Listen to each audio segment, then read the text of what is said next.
Our mission after Jesus' death and resurrection, he spent 40 days on earth ministering to people and preparing his disciples for life without him. Jesus planned on leaving earth and ascending to heaven, but before doing so, he gave his disciples a mission found in Matthew chapter 28 verse 19-20. We often call this mission the Great Commission. The Great Commission begins with getting up and going to places where people need to hear about the good news of Jesus. This doesn't mean you have to leave your country. There are people in your own neighborhood and workplace that need to hear the hope of Jesus. The ultimate goal of the Great Commission is to make followers of Jesus. So as we go about sharing the good news of Jesus with people, we're to show people how Jesus has changed our lives, and invite them to discover Jesus for themselves. Jesus also instructs us to baptize new believers. Baptism is a symbol of someone's incorporation into the family of God. It is their public display of their new faith in Jesus.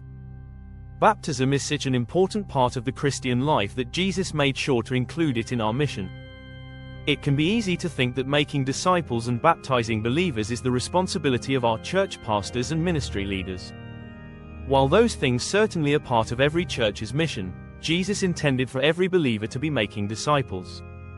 So take a moment to think about someone in your own life who helped you grow spiritually. Ask God to bring to mind someone you can help and disciple. Then, allow God to give you the courage to share the hope of Jesus with those around you.